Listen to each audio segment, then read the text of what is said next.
आराम की ठंडी छाँव में, कांटा भी न चुभने पाए कभी मेरी लाडली तेरे पाँव में। उस द्वार से भी दुख दूर रहे, जिस द्वार से तेरा द्वार मिले।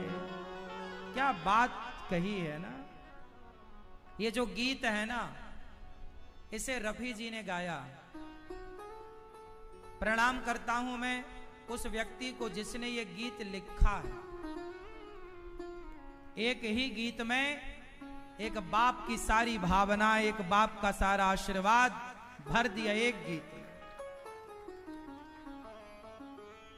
उस द्वार से भी दुख दूर रहे, जिस द्वार से तेरा द्वार। क्या बात है, कितनी बढ़िया बात एक लाइन में कह दी। एक बाप भी अपनी बेटी को ये ना कह पाता शायद, भावावेश होकर बाप रोता है, उसकी आंखों के आंसू सब कह देते हैं, लेकिन ये शब्द जो है ना, अमर हो गए ये शब्द। बाबुल की दुआएं लेती जा, जा तुझको सुखी संसार मिले। मैके की कभी ना याद आए, ससुराल में इतना प्यार मिले। हर बाप चाहता है कि तुझे मैके की कभी याद ना आए, ससुराल में इतना प्यार मिले।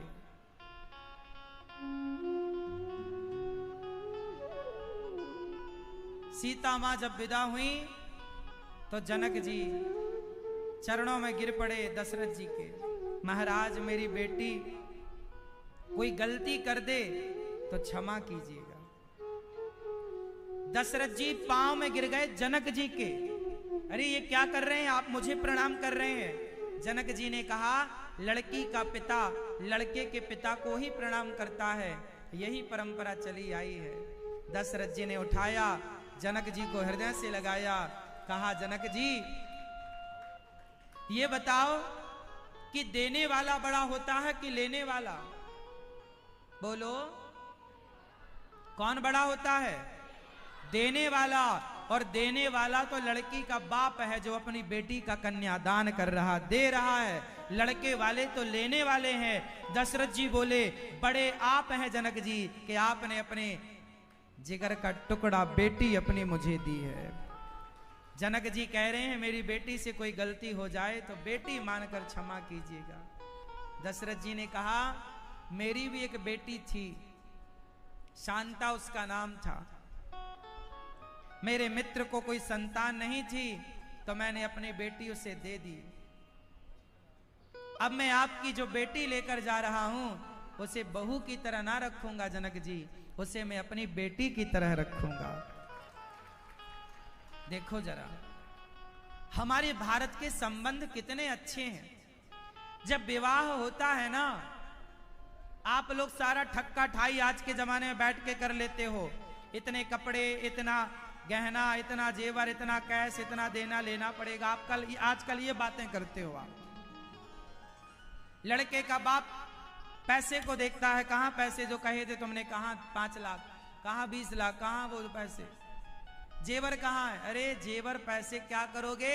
ये जेवर पैसे ना, ये सब पैसे जो तुम्हें दहेज में मिल रहे हैं, ये सब महीने भर के अंदर फुर्र हो जाएगा। 1 रुपए ना मिलेगा 1 महीने बाद। पर ये रिश्ते सदा के लिए बन रहे हैं, इसलिए ध्यान पैसों में ना रखो, ध्यान इन बनते हुए रिश्तों में रखो।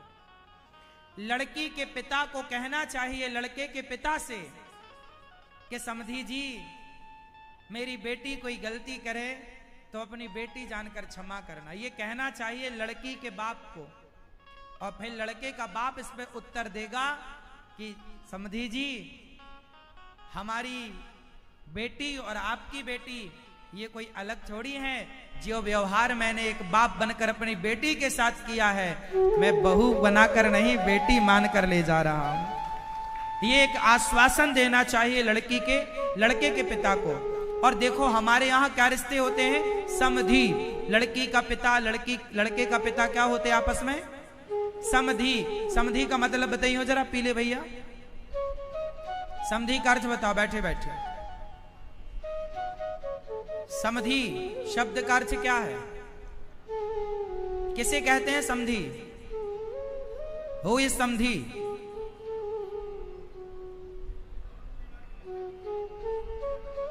समधी क्या होता है? हाँ?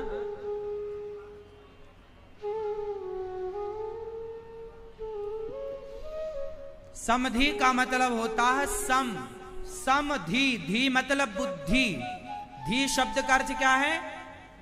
धियो यो न प्रचोदयात्, पढ़ते ना आप मंत्र में। तो धी मतलब होता है बुद्धि।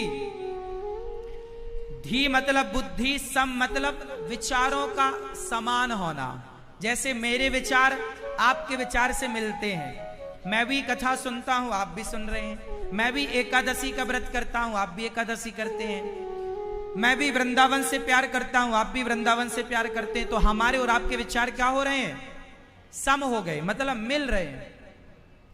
जहां लड़की के पिता के विचार लड़के के पिता के विचारों से मिल जाए, हमारी बेटी हम जहां देंगे, हम गाय को माता मानते हैं, तो क्या आप भी गाय को माता मानते हैं? यदि आप भी गाय को माता मानते हो तो विचार सम है, एक है। तो जहां एक विचार होता है, मेरे घर भी कन्हैया की पूजा होती है, आपके घर भी कन्हैया की पूजा होती है। तो मेरी बेटी जिस परंपराओं को फॉलो करती आई है, उसी परंपराओं को ससुराल में फॉलो किया जाएगा, तो वो समधी है।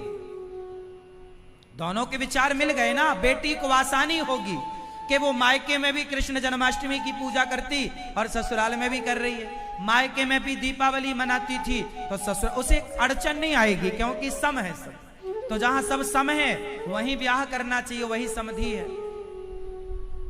अभी एक फिल्मी जगत में एक एक्टर ने, एक हिंदू ने एक मुस्लिम से ब्याह कर लिया। अब हिंदू तो गाय को माता मानता है और मुसलमान गाय को मारकर खा जाता है।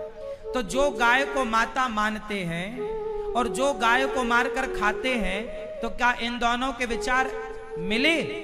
तो जब विचार नहीं मिले तो वहां संबंध नहीं हो सकता, और जहां संबंध नहीं होगा वहां समधी नहीं हो सकता, क्योंकि वहां बुद्धि सम है ही नहीं।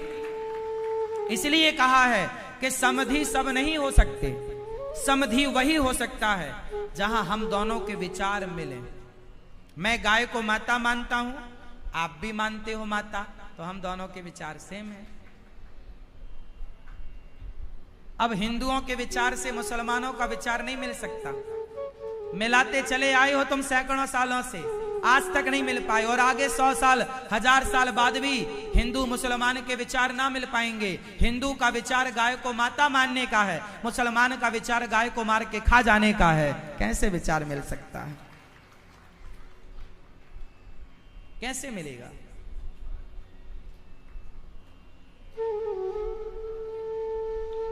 हमारे यहां विवाह मतलब 7 जन्म का रिश्ता। पत्नी होती है, देवी होती है, लक्ष्मी माना जाता है। और वहां पर विवाह का मतलब 7 जन्म का रिश्ता नहीं होता, कॉन्ट्रैक्ट होता है, कुछ महीनों कुछ साल का। इसके बाद आप अपना देखो, हाँ या ना। हम हिंदुओं के यहां क्या होता है? एक ही पत्नी होगी। हमारे यहां कितनी पत्नियां होती हैं? जोर से, एक। और उनके यहां बहुत सारी हो सकती हैं। तो बताओ, एक पत्नी वाले का एक पत्नी वाले से संबंध हो सकता है, समधी हो सकता है। जहां एक पत्नी वाला 7 पत्नियों वालों से क्या करेगा संबंध? तो सम है ही नहीं कुछ। इसलिए आप अपनी बेटियों को लव जिहाद से बचाओ। किससे बचाओ? लव जिहाद। जो आपकी बेटियों का दिमाग खराब किया जा रहा है। एक बहन मेरे पास आई अभी कुछ दिन पहले, बोली महाराज जी मेरी एक सहेली है, वो मुस्लिम है, और वो मेरे को बोलती है कि तुम्हारे मंदिरों में क्या है, तुम्हारे भगवान में क्या है। मैंने कहा हाँ। उसने अपना काम स्टार्ट कर दिया।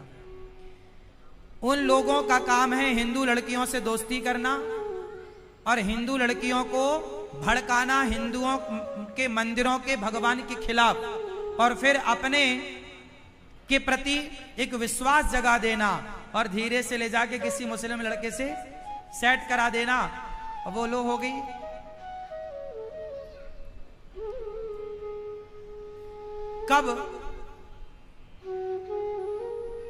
कब वो हिंदू से मुसलमान हो जाएगी उसे पता ही नहीं लगेगा। इसलिए बहुत तेजी से आज ये सब क्राइम चल रहा है, मीठा जहर जो आपकी बेटियों को लव जिहाद के नाम पर दिया जा रहा है। इसलिए अपने राम अपने कृष्ण के प्रति अपनी बेटियों को अपने संस्कार इतने दे दो ताकि कोई भड़काना चाहे तो भी भड़का ना सके। मेरी बहनों, आप सनातनी सबसे उत्तम है, श्रेष्ठ है। हिंदू सनातन धर्म से अच्छा कुछ नहीं है दुनिया में। एक हिंदू ऐसा है जो कभी किसी की हत्या नहीं करता। हमारे यहां दीपावली होती है, कोई हत्या नहीं, दिया जलाए जाते हैं। होली आती है, कोई हत्या नहीं, सब बढ़िया प्रेम से रंग लगाते हैं। दीपावली आती है, कोई हत्या नहीं, दीपक जलाए जाते हैं। हमारे यहां कोई भी त्योहार आ जाए, लड्डू मिठाई बांटकर उत्सव मनाया जाता है, एक बूंद किसी का खून नहीं बहता। तो जहां खून बहे उनके त्योहार आते हैं तो खून की नदियां बह जाती हैं। हमारे त्योहार आते हैं तो रंग गुलाल और दीपक जलाए जाते हैं, मिठाई। अब आप बताओ कि खून बहाने वाले श्रेष्ठ हैं या शांति का संदेशा देने वाले श्रेष्ठ हैं? अहिंसा के पुजारी हम हैं सनातनी, अहिंसा ही परमो धर्म। हत्या करने वाला श्रेष्ठ कैसे हो सकता है? इसलिए वो हत्यारे यदि तुम्हारी बेटियों को बरगला करके यदि उनका धर्म परिवर्तन कराएं, इससे बड़ा दुर्भाग्य क्या होगा। इसलिए आज की समाज को, आज के सनातनियों को सजग रहना चाहिए अपनी बेटियों को, बेटों को लेकर। आपकी बेटी की सहेली कौन है ये मायने रखता है मेरी बहनों। आप मानो ना मानो, यदि किसी हिंदू लड़की की सहेली मुसलमान लड़की हो गई तो वो मुसलमान लड़की तो एजेंडा लिए बैठी है, वो तो एक षड्यंत्र के तहत काम करती है। हिंदू लड़कियों को दोस्ती करके, फ्रेंड बना के, और वो बरगला लेती है। इसलिए आज बहुत बच के रहने की जरूरत है। मेरी बात आपको कितनी समझ में आएगी मुझे नहीं पता, लेकिन आज लड़कियों से प्यार मोहब्बत के नाम पर ले जाकर बड़े बड़े देशों में बेच दिया जाता है लड़कियों को। आज लड़कियों को बेचा जाता है, पता है आपको? हाँ या ना? लड़कियों का धंधा कुछ लोग करते हैं, बेच देते हैं 10 लाख में। जो जितनी सुंदर लड़की होगी उतनी महंगी बेची जाएगी। 20 लाख, 25 लाख, 50 लाख। साल में 2 लड़की फंसा ली उसने लव जिहाद के चक्कर में, तो उसका 25-50 लाख का जुगाड़ हो जाता है। और तुम्हें लगता है हम प्यार करते हैं, बोले हमारा वाला ऐसा नहीं है, तुम्हारा वाला ही ऐसा है। उन्हें प्यार व्यार से मतलब नहीं है, उन्हें तो अपना धंधा करना है। इसलिए अपनी बहन बेटियों को समझाओ। इसी के चक्कर में एक फिल्म बनी है, अभी आपने देखी होगी, केरला, द केरला फाइल्स। देखिए, ये केरला फिल्म जरूर दिखाओ अपनी बेटियों को, क्या क्या होता है बेटियों के साथ। उस केरला मूवी में सारी बात निकल कर आई सामने। जो अच्छी मूवियां हैं देखा करो, अच्छी मतलब जो ज्ञानवर्धक है, जैसे द केरला फाइल्स। केरला देखिए बस आप, मैंने नहीं देखी पर मैंने कुछ पार्ट देखे हैं उसके, कि जहां धर्म परिवर्तन को लेके उन लोगों ने कितना हिंदू लड़कियों को बरगलाया। मुझे फिल्म देखने का टाइम नहीं होता, पर आप जो अच्छी चीज है वो जरूर देखा करो। आप अपने धर्म का त्याग ना करना, वरना पतन हो जाएगा आपका। ना घर की रह जाओगी ना घाट की। तो मेरी बहनों, भगवान माता जानकी जी जब विदा हुई, कौशल्या मैया जब वहां से जनकपुर से अयोध्या जी आई, तो सीता माँ के आगमन में ना बहुत सुंदर तैयारी अयोध्या में की गई है। सीता मैया आई,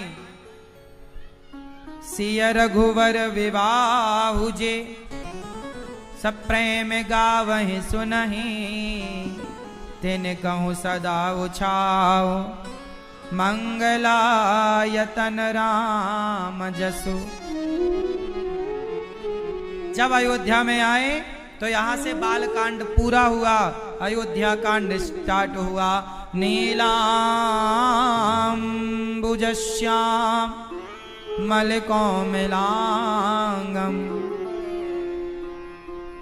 सीता समारो पितवाम भागम, पांडवो महासायक चारुचापम, नमामि रामम रघुवंशनाथम।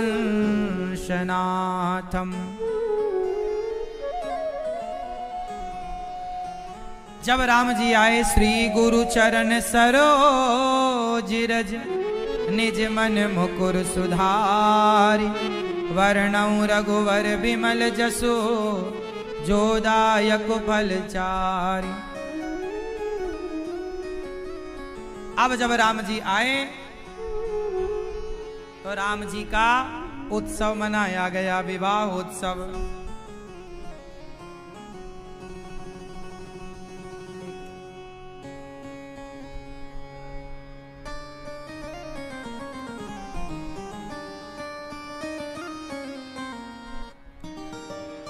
जब तेरा ब्याह घर आए,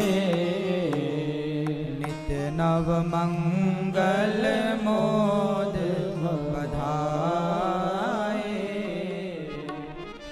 जब तेरा ब्याह घर आए, नित नव मंगल मोद बधाए। जब ते राम ब्याह घर आए, नित नव मंगल मोद बधाए। जब से राम जी ब्याह करके आए हैं ना, पूरे अयोध्या में लड्डू बांटे गए। सीता मैया को मुंह दिखाई कैकेयी माँ ने सोने का महल दिया, जो कनक भवन कहलाता। और बड़े प्रेम से कौशल्या माँ ने मुंह दिखाई क्या दिया? सीता मैया को, अच्छा कौशल्या मैया को लगा मेरे राम से सुंदर थोड़ी होगी सीता, पर जब कौशल्या मैया ने सीता मैया का घूंघट उठाया और जब देखा तो सीता मैया को देखकर कौशल्या मैया ने तिनका तोड़ दिया, मेरी सीता को नजर ना लग जाए। सीता बता तू मेरे से क्या चाहती है, मुंह दिखाई। सास अपनी बहू को मुंह दिखाई कुछ देती है ना। आपकी सास ने क्या दिया था? कुछ नहीं दिया। भैया आपने बहू को क्या दिया मुंह दिखाई? अंगूठी दी। हाँ, आपकी सास ने क्या दिया था? अंगूठी। आपकी सास ने क्या दिया था? कुछ नहीं, कंजूस थी आपकी सास।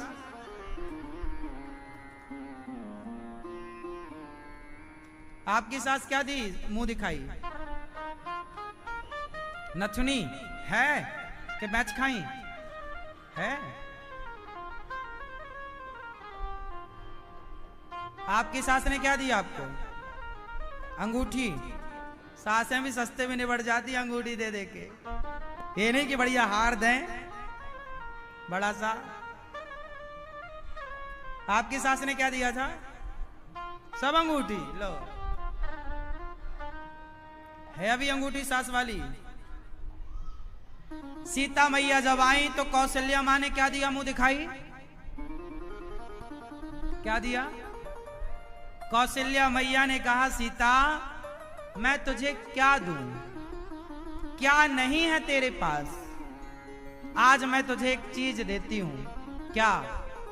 बोले आज तक मैंने कभी किसी को, अच्छा सुनो, राम को कोई एक टक नहीं देख सकता था अयोध्या में। कौशल्या मां मना कर, मेरे राम को नजर लगाएगी क्या? एक टक मतलब टकटकी लगाकर, बिना पलक झपकाए कोई नहीं देख सकता था। कौशल्या मां ने सबको मना कर रखा था, मेरे राम को नजर न लगाना, देखो पर पलकें झपका झपका के देखो, एक टक नहीं। सीता मां से कहा कि आज सीता मैं तुझे मुंह दिखाई राम को देखने का अधिकार देती हूं। आज मैं अपने राम को तेरे हवाले करती हूं, अब तू मेरे राम का ख्याल रखना।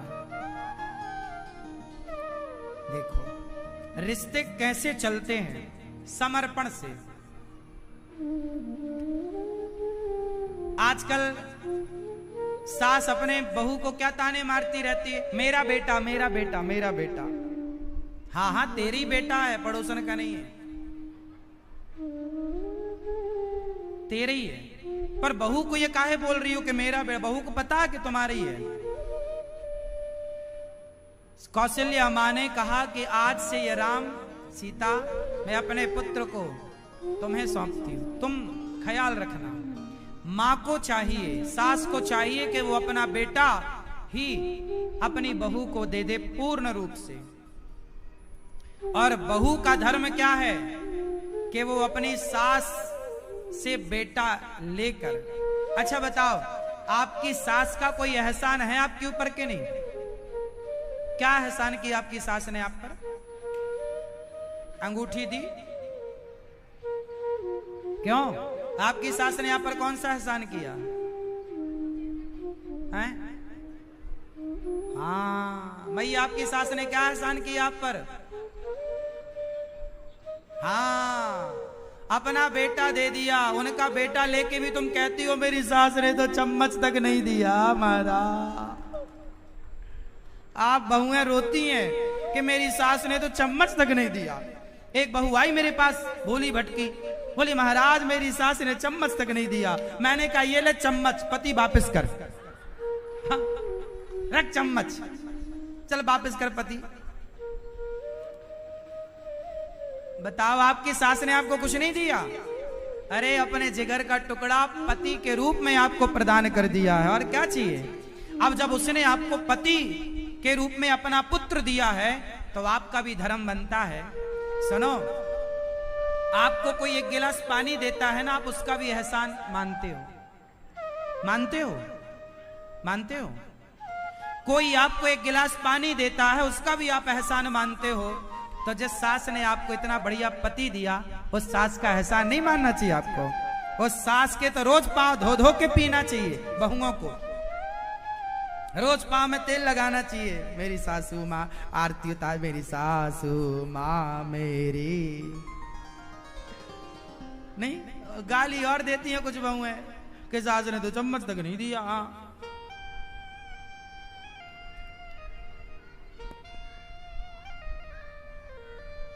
तो सास के क्या करना चाहिए? सेवा करना चाहिए, एहसान मानना चाहिए कि नहीं? हर बहू को आज से कितनी बहुएं अपनी सास का एहसान मानेंगी? आप ना मानोगी, अंगूठी लेके टुप्पी टाप हो गई, मिल गई।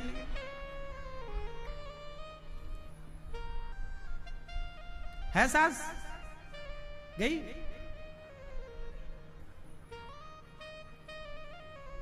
आपकी सास नहीं, कहां गई? आपकी सास तो सब सासों को भेज भेज के आई हो यहां।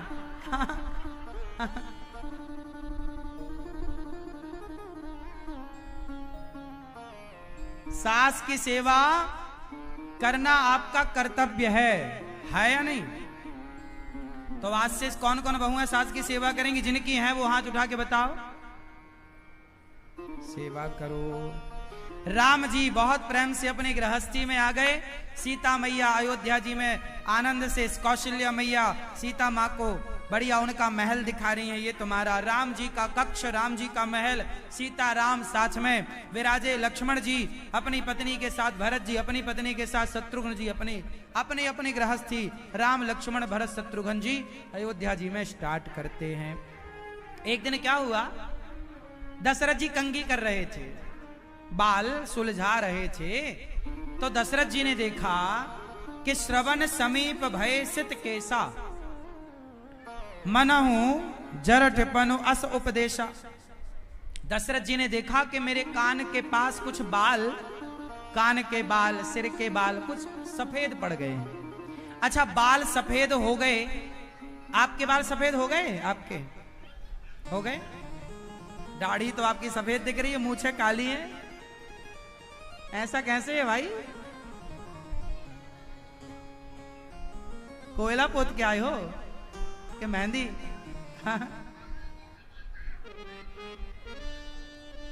सुनो, ये जो बाल आपके सफेद भये हैं, ये सफेद हुए हैं, कुछ मैसेज दिए या बालों ने कोई संदेशा दिया आपको?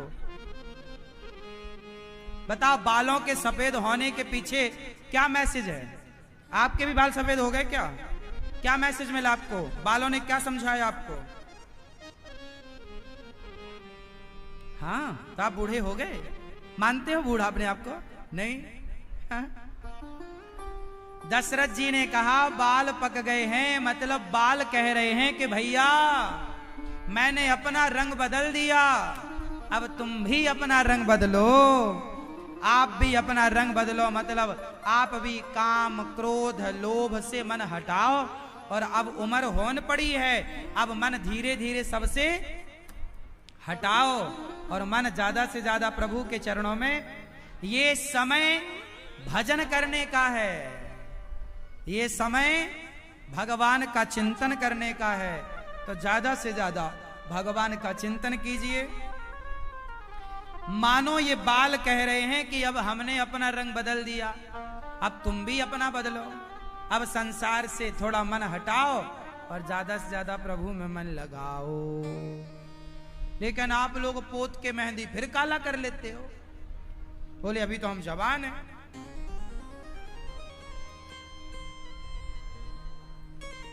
दशरथ जी ने गुरु वशिष्ठ जी के पास कहा जाकर के, गुरु जी मेरे बाल पक गए, मैं बुढ़ापे की ओर हूं, अब मेरा मन है कि मैं राम को राजा बनाऊं। मैं राम को राजा बनाने की तैयारी दशरथ जी करने लग गए। गुरु जी से कहा मुहूर्त बताओ। तब गुरु जी ने कहा बैगी विलंब न करिए नृप, साजिए सबोई समाज, सुदिन सुमंगल तब ही जब राम ही जुबराज। हे राजन, राम जिस दिन राजा बनेंगे वो बहुत अच्छा मुहूर्त है, इसलिए राम को राजा बनाने की तैयारी करो। अब तो नगर में ढोल नगाड़े बज गए, राम राजा बने, राम को राजा बनाने की तैयारियां चल रही। राम जी अपने गृहस्थ में आनंद से। अच्छा, दशरथ जी ने यह काम बढ़िया किया, ये काम बढ़िया किया कि अब वो अपनी जिम्मेदारियां कम करके राम को जिम्मेदारियां देना चाहते हैं। एक अच्छा पिता कैसा होता है जरा बताओ? एक अच्छे पिता की पहचान क्या है भैया?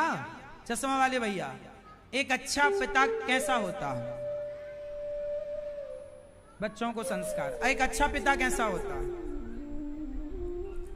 बच्चों को संस्कार। ये तो ठीक कह रहे हैं आप सब। अच्छा पिता कैसा होता है? एक अच्छा पिता कैसा होता है? हाँ, मैया ने की पते की बात।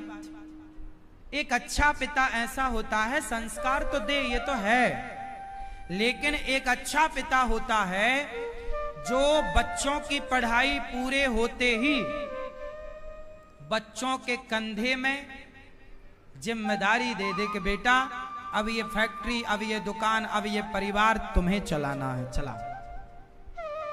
अभी वो पढ़ के आया है, अभी तक कागजी पढ़ाई पढ़ा है, उसे जीवन का कोई अनुभव नहीं है। अब अनुभव तब आएगा जब आप उसके कंधे पर भार डालेंगे, जा बेटा अब हम काम कम करेंगे, तुम जरा कमाओ। जब वो कमाएगा तब उसे पता चलेगा कि पैसे की कीमत क्या होती है। एक अच्छा पिता वही है जो अपने बच्चों को समय से परिवार की जिम्मेदारी देकर उसे एक जिम्मेदार नागरिक बनाए, उसे पैसे की कदर आए। शादी उसकी बाद में हो, पहले वो ये जान जाए कि पैसे की कीमत क्या है। यदि पैसे की कीमत नहीं जाना तो बाप की संपत्ति उसे उड़ाने में कोई देर ना लगेगी, क्योंकि पैसे का महत्व तो समझते ही नहीं। हाँ या ना? ये दास अनिरुद्ध जो आपके सामने बैठा है ना, हम 17 साल की उम्र से कमा रहे हैं, काम कर रहे हैं। हमारे को ब्रश मंजन चाहिए होता था ना, तो हमें अपने पैसों से लाना पड़ता था। कॉपी किताब खरीदना था तो अपने पैसे से लाना पड़ता था। हमारे घर में इतनी गरीबी थी कि बचपन में हमें भीख मांगना पड़ता था गांव में जा जा करके। गरीबी क्या होती है मैंने उस गरीबी को देखा है, उस गरीबी में रहा हूं। बारिश का मौसम आता था ना तो खप्पर वाले घर होते थे, पूरा पानी अंदर आता था लगभग, यहां से चू रहा है, वहां से टपक रहा है, वहां से टपक रहा है। पूरी रात गिलास और लोटा और बर्तन रखते रखते ही सारे बर्तन बिजी हो जाते थे बारिशों में। इस तरह से जब हमने परिस्थितियां देखी तब हमने पैसे की कदर समझी कि पैसे की कीमत क्या होती है। आप भी अपने बच्चों को समय से जिम्मेदार बनाओ, बच्चों को बताओ। कभी गौरी गोपाल आश्रम लाया करो अपने बच्चों को, यहां वृद्ध माओं का दर्शन कराया करो बच्चों को। यहां आएंगे, देखेंगे कि किस तरह बेटा अपने माँ को घर से निकाल देते हैं, तो उनके अंदर माँ के प्रति श्रद्धा जागेगी कि हमें अपनी माँ को घर से नहीं निकालना। आप अपने बेटों को गौरी गोपाल लाओ, सवेरे 8 बजे यहां आकर देखना, यहां भक्तों को भोजन बांटा जाता है। तो रोटी लेने के लिए सवेरे सवेरे साधु संतों की जब लाइन लगती है तो संत लोग रोटी लेकर के अपने घर कुटिया पर जाकर के, और वहां कुछ गृहस्थ, कुछ गरीब लोग, परिवार जिनका असमर्थ है कमाने खाने, वो सब आते हैं और गौरी गोपाल अन्य क्षेत्र से रोटियां लेकर जाते हैं। आज समाज में आपको देखना चाहिए कि समाज में आज ये स्थितियां हैं कि रोटी के लिए लोगों को लाइन में लगना पड़ता है। जब वो यहां आकर देखेंगे तो उन्हें एक एक रोटी की कीमत का पता लगेगा कि एक रोटी की कीमत क्या होती है। इसलिए कहता हूं कि गौरी गोपाल आश्रम में आओ और यहां आकर के, यहां जो हजारों संतों को भोजन